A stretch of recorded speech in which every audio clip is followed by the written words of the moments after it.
The National Desk, America's News, now.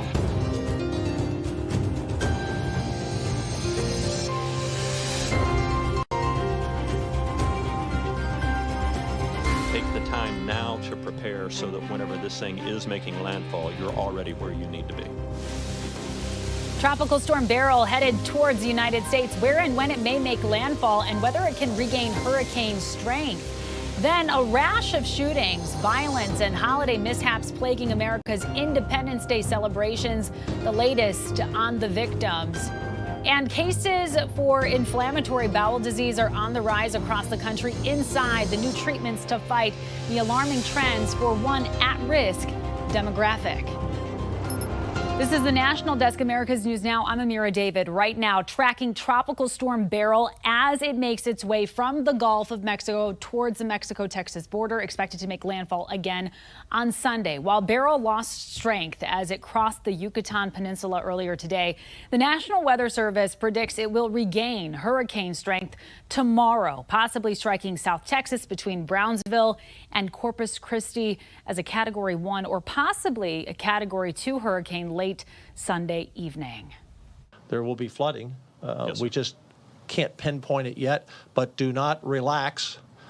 Sit back and say, well, that's going to hit the coast, and I'm fine if you're a few counties inland, because this storm could bring a lot of rain.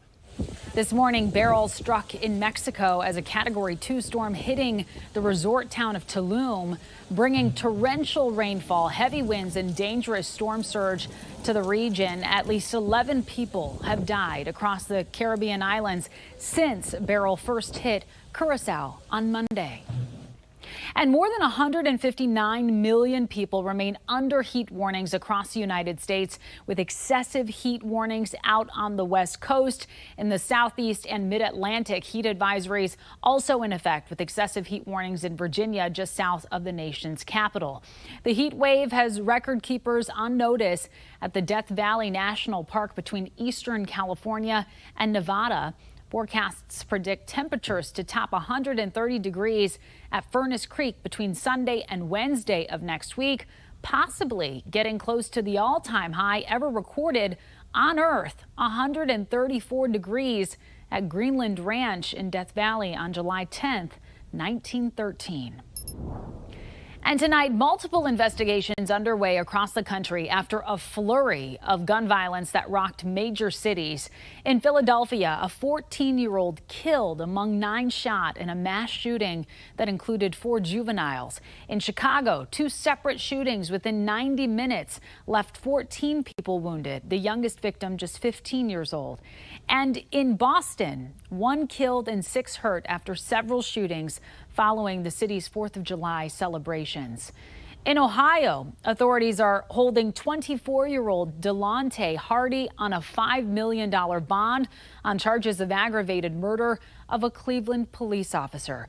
Yesterday, Officer Jamison Ritter was serving a warrant for the suspect when police say he was shot and killed by Hardy, who fled the scene before being captured. Delonte was wanted for the shooting of his own grandmother, who remains on life support in the hospital. Hardy's next court appearance will be July 17th. And in New York, a 3rd victim has died from their injuries following the violent crash in Manhattan during the 4th of July celebrations that happened there last night. 44-year-old Daniel Hayden of New Jersey has been charged with aggravated vehicular homicide of more than one person and driving under the influence. More charges could be coming soon. Shortly before 9 p.m. last night, a Ford F-150 ran through a stop sign and drove onto the sidewalk, hitting 9 people. 2 were pronounced dead at the scene. 6 people, including a mother and 2 children, remain hospitalized. Authorities tonight also investigating failed fireworks that shot into the crowd at the Stadium Fire Show in Provo, Utah. Video from the scene showed at least 2 fireworks shoot into the performers on the field and another 2 shoot right into the stands where several people were watching. The accident sent up to 6 people to the hospital. The severity of their injuries is still unknown at this time. Panama's new president, Jose Raul Mulino, sworn in this week, has promised to work with United States officials in an attempt to stop the flow of migrants through the Panamanian jungle known as the Darien Gap. The National Desk's Yami Verhen was the only U.S. reporter invited to join a tour of the largest migrant camp there right before the shutdown of the border with Colombia. The majority of these migrants come from Venezuela, but there are some from Africa, Burma, and China, to name a few countries. All of them are heading to the U.S. Mulino said during his inaugural speech that he will not allow Panama to be an open path to thousands of people who enter illegally into his country. Abrego tells us that this trip helped to coordinate the closing or partial closing of this illegal path, which was announced during the inauguration when Secretary Alejandro Mayorkas represented the U.S. in Panama City. Panama, with the help of the U.S., runs some of these migrants through U.S. and international criminal data banks like NCIC, the National Crime Information Center, and the International Criminal Police Commission, or Interpol. But they only received 2 machines from the U.S. to run biometrics here. So for now, they must profile to use it. A shortage of Panamanian personnel also limits the use of this tool.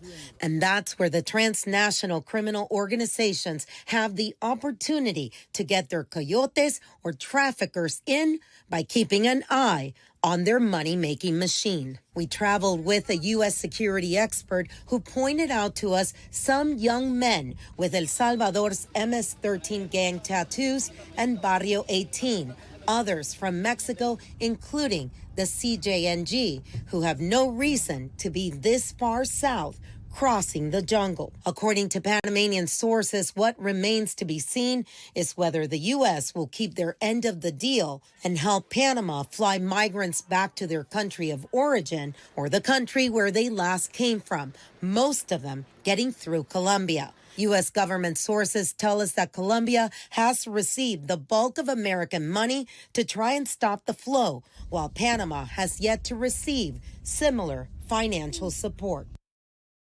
I invite you all to join this government of service in the mission of national renewal. Keir Starmer addressing Britain for the very first time as the country's prime minister. Here you can see him and his wife Victoria arriving at Downing Street after the UK's Labour Party won a landslide victory over the country's conservative right, which had been in power for 14 years before today. Starmer replaces Rishi Sunak, who served just 2 years in that same role. And it is a tale of 2 elections when compared to Europe's France, which this weekend is expected to see its first far-right government elected since the World War II Nazi occupation. The Covenant School shooter's manifesto will not be released to the public. This as a judge rules the writings belong to the families of the victims. Last March, Audrey Hale killed 6 people, 3 students, 3 staff members at the private Christian elementary school in Nashville, Tennessee. Several groups sued for access to the writings and police records, saying that the public has a right to see it. Families of the victims argued the release could cause more trauma and risk inspiring copycats. The order will likely be appealed. And tonight, the first ever samples from the far side of the moon are being reviewed by Chinese officials. National correspondent Kayla Gaskins has more on what this unprecedented accomplishment by China means for U.S. national security. These bits of lunar material delivered to China, the result of China's successful landing near the moon's south pole. The unmanned spacecraft even sending back stunning video of the touchdown. The U.S. has yet to accomplish a soft landing on this side of the moon. I think, in effect, we are in a race. China is really throwing a lot of money at it. NASA Director Bill Nelson telling Congress in April why this region of the lunar surface is critical. We think that there is water there. We know there is ice. And if there's ice, water, there's hydrogen and oxygen. And we got a gas station. We spoke with Peter Gerritsen at the American Foreign Policy Council. It's really a scramble for resources. The broader problem, in my mind, is not so much that we don't have the technical prowess to catch up. In a sense, I don't even think we're playing the same game for the same stakes. The United States, according to Gerritsen, is aiming to advance scientific understanding as a whole and lay groundwork for a human mission to Mars, while China is zeroed in on how they can turn space into a profitable frontier. This is a game for securing access to the resources and developing the technologies of what will decide who is the economic power in the century to come. China understands this game and is laying those tracks, is investing in those fundamentals. And I think by and large, neither our policymakers nor our chief organizations charged with this, which is the NASA and the U.S. Space Force, have really understood this. NASA still plans to land the first humans on the moon's south pole by September of 2026. I'm Kayla Gaskins, reporting for the National Desk, America's News Now. Kayla, thank you. And coming up, unemployment went up for the second month in a row. Why the labor secretary says this negative trend is a positive sign. Hamas is telling its allies it is ready to sign a ceasefire deal. Just how close are negotiators to ending the war in the Middle East? And then while Beryl is headed towards the Gulf states, another coastal state is issuing rip current alerts, the latest warnings in place.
Markets opened mostly unchanged after today's job report that contained some signs of a slowing jobs market. The unemployment rate now at 4.1%, the highest since November of 2021. It also marked the second straight month that the unemployment rate rose. The bulk of the job losses came from temporary help services, which experts say needs to stay healthy to show a growing economy. Now, Acting Labor Secretary Julie Su, she responded to the latest numbers by pointing out that low job losses under Biden have happened overall. Prior to last month, it was at or below 4% for the longest stretch since Neil Armstrong stepped foot on the moon. It's ticked up slightly now, but it remains historically low. And tonight, the Biden campaign hoping to shift the narrative and send the message that last week's subpar debate performance doesn't reflect the president's ability to lead. The campaign saying that it plans on dropping $50 million in advertisements in a media blitz for the month of July. The ads are expected to run during highly televised events like the 2024 Olympics and the Republican National Convention. This as many Americans prepare to tune in to a potentially pivotal interview of the president, the first since the debate, happening less than 2 hours from now on ABC News as calls grow louder for him to step aside. National correspondent Matt Gelka joining us with the very latest. We love you, and I really mean it from the bottom of my heart. Thank you. The president vowing to stay in the race and will try to flip the script on what's been a disastrous week for his campaign. I'm not going anywhere. He hit the trail in Madison, Wisconsin Friday. There's been a lot of speculation. What's Joe going to do? Is he going to stay in the race? Is he going to drop out? What's he going to do? Well, here's my answer. I am running and going to win again.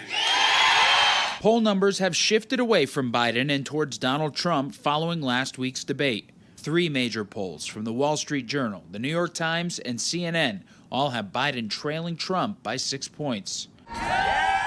The president and Vice President Kamala Harris put up a united front on the 4th of July, even as some Democrats are calling for Harris to replace Biden at the top of the ticket.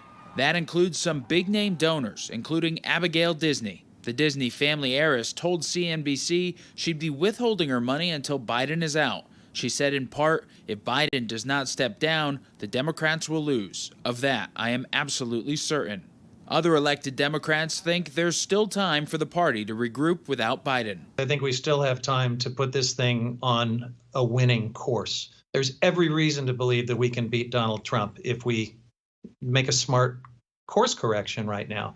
The Biden campaign will look to flood the market with a $50 million ad barrage, focusing on events that will be attracting a lot of attention, like the upcoming Olympics and the Republican National Convention. The president's campaign says they're gearing up for a more aggressive travel schedule. This after the New York Times reported that Biden told Democratic governors this past week that he needs more sleep and he needs to limit events past 8 p.m.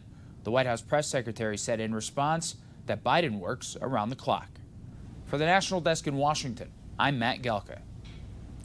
Ballot drop boxes will be open for use in any location in Wisconsin's general election in November. The state Supreme Court has overruled its own decision in 2022 to limit the boxes to election clerk offices only. Dissenting judges on the court criticized the ruling as political, while Wisconsin GOP political voices said it would undermine the election outcomes. I don't think is helpful at all in providing that confidence that the election process will have the integrity that a lot of Wisconsinites would like to see. At least 29 other states allow for absentee ballot drop boxes as is. An elusive ceasefire deal in the Middle East could be near. Reuters reporting tonight that officials from Hamas have told Hezbollah officials that they've accepted a ceasefire proposal. Hezbollah forces recently said that if a ceasefire takes place in Gaza, they would stop fighting with Israel on their shared border of Lebanon. It is important to note that Hamas has accepted portions of deals before that were not agreed to by international negotiators and were also rejected by Israel. But Reuters says Hamas's latest proposal no longer demands that Israel immediately agree to a permanent end to the fighting before hostages are released. That was a major roadblock in negotiations. Another possible roadblock going forward is that Hamas is still opposed, as we understand, to any international forces entering Gaza after the war. Some past post-war proposals have included a non-Israeli peace force keeping both parties from going to war again. And tonight, auto dealerships suing CDK Global for not doing enough to secure its systems ahead of recent cyber attacks that crippled the software provider's dealer management system. The plaintiffs allege the system did not protect customer data, which was likely exposed in the hack. The lawsuit claims data taken includes social security numbers, employment history, driver's license information, financial account details, and more. CDK has not yet commented on the suit, but the ongoing outage has almost entirely crippled dealers' ability to finalize car deals. Adding to a mountain of lawsuits, hip-hop mogul Sean Combs has now been accused of sex trafficking after a former adult film star claimed she was forced to drink alcohol, consume drugs, and be used for sex work. According to the lawsuit, Audria English says she has memories of being trapped in a cycle of sex trafficking. The lawsuit also names a woman who worked alongside Combs in the alleged operation. A lawyer for Combs has denied the allegations. At least 9 other sexual assault lawsuits have been filed against the mogul since last November. Cases of inflammatory bowel disease, or IBD, are on the rise, especially among children. Numbers almost doubling in the last 5 years. Medical reporter Barbara Morse says while treatments are improving, it is still a challenge to treat kids. He's probably one of the bravest guys I've ever met. Dr. Jason Shapiro is the director of the Pediatric Inflammatory Bowel Disease Center at Hasbro Children's Hospital. He's talking about one of his newest patients, Devin Simino. The 16-year-old is new to him, but unfortunately not to Crohn's disease. How did you know something was wrong with your son? He was about age 3, and I was taking him to the mall with my mom, and I realized that at age 3 he should be able to not have to change his diaper as much as I was. A lot of loose stool was coming out. Since then, Devin has been in and out of the hospital, has had several surgeries to remove portions of his intestine. Devin, one of a growing number of kids diagnosed with this inflammatory bowel disease. So the goal as a pediatrician, the goal of treatment is really as soon as you can to get the inflammation under control. Devin describes what a flare-up feels like. Sometimes it just randomly comes on and you can stop feeling sick. Sometimes you feel like nauseous and you get a lot of stomach pain. It's a very difficult case. Devin was diagnosed many, many years ago, and the field has changed dramatically. And we've learned a lot more about how to treat these kids and how to optimize treatments. Since he's been coming to see Dr. Shapiro about 6 months now. I've noticed a huge change. Devin, I think, is a great example of somebody who has, had bad disease, had some really bad complications, but is now benefiting from some of the newer treatments that are available. The other major IBD condition is ulcerative colitis. Both are a challenge to treat. That's why research continues for better treatments. I'm medical reporter Barbara Morse. Really important info. Thank you, Barbara. And coming up, tourism season is in full effect, and one state is reaching new heights in the number of out-of-town visitors. We'll tell you about it on the other side.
We have reporters all across the country in your neighborhoods covering the issues that matter most to you. We're taking the pulse of America. We don't have quite this view in Tampa. Patrick and Nicole Hill ditched Tampa for the Blue Ridge Parkway, hoping to cool off. They weren't the only Floridians with the thought. The hotel we're staying at, I noticed a lot of Florida plates. I'm like, Florida, Florida, Florida. At the Asheville Regional Airport, the peak month for travelers is now July, followed by October. This week's average, 5,000 through TSA checkpoints. What we know about visitation during the summer months is that it certainly peaks. Urging visitors to be mindful of wildlife as vacationers take to the trails and other outdoor activities. It could be a turkey, it could be a deer, it could be a bear, it could be a snake, and the best thing for the visitors to do is keep their distance.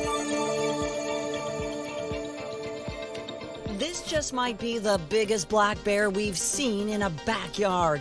What struck 2 homeowners who captured him on camera? His size. He's huge. And his demeanor. He appears to be in thought, maybe deep thought. He's just like he's in the zoo. Yeah, look at him. We were just kind of more mesmerized just watching him in his unnatural habitat there. The bear was spotted in Bothel's Red Hawk neighborhood near Thrasher's Corner. For Dwight, it was an incredible encounter. The bear busted open a bird feeder, ate some lunch, did some preening, and just chilled out. After a while, they shooed him away, and he didn't hesitate to leave, likely back into the nearby woodlands. Many beachgoers made their way to the Isle of Palms to soak up the sun and swim. I love swimming in the ocean every day. We're on vacation, and but the biggest thing is just paying attention to the lifeguards and the signs and the warnings that are posted. On a day like today, where everyone's in the water and it's packed, it's definitely important to make sure you're not too far out. Just to make it easier on the lifeguards and everyone around you. Lifeguards are also on alert, managing the hundreds of people in the water. You kind of see where the waves break, where that white foam congregates, and you notice like the white foam that normally comes up at the beach shore, it's in the ocean at that spot. Swim safe, swim near a lifeguard, and have a partner. Coming up, with more than 70 million Americans traveling this holiday week, we have the best times for you to travel this weekend to beat the rush home.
This weekend could be record-breaking in terms of people flying and driving for the 4th of July holiday. One thing working in the favor for travelers, no major weather systems to deal with. So that's the good news. According to AAA, the worst times, though, to hit the road will be tomorrow between 10:30 a.m. and 2:30 p.m. And on Sunday, a bit later, 2 p.m. to 8 p.m. in the evening, we'll see the most cars on the road.